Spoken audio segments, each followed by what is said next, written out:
தமிழ் புத்தாண்டில் தமிழோட அழகை பற்றி பேசுவோம். தமிழ்னு ஏன் சொல்கிறோம்? ஏனென்றால் இந்த ழாங்கிறது பார்த்தீங்களா, ழா ரெட்ரோஃப்ளெக்ஷன் ஆஃப் த டங், நாக்கை வளைச்சி ழான்னு சொல்கிறது தமிழ் மொழியில் மட்டும்தான் இருக்குது.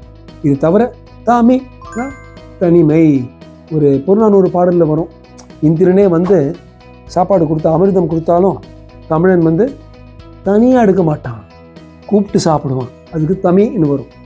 2000 வருஷத்துக்கு முன்னால் தமிழ் என்றால் தனிமை, ஈழ் என்றால் இந்த ழா. இந்த தனி சிறப்பை மட்டும் சொல்கிறதுக்கு தான் இதை தமிழ்னு சொல்கிறோம். ரைட்.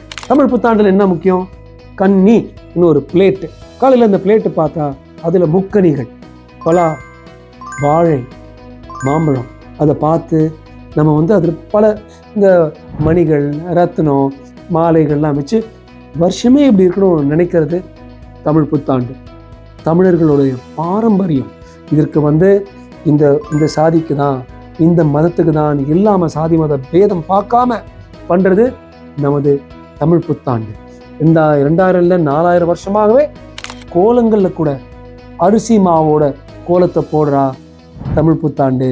நீ மட்டும் சாப்பிட்டா பத்தாது, ஒவ்வொரு எறும்பும் சின்ன பூச்சிகளும் வந்து அந்த அரிசியை சாப்பிடணும்னு நினைச்சவன் தமிழன். அந்த தமிழ் புத்தாண்டை வருகின்ற இந்த தமிழ் புத்தாண்டு சித்திரை திருவிழாவில் நாம் எல்லோரும் ஒன்றாக சந்தோஷத்துடன் மகிழ்ச்சியுடன் ழா கொண்ட மகிழ்ச்சியுடன் கொண்டாடுவோம். தமிழ் புத்தாண்டு சித்திரை வாழ்த்துக்கள்.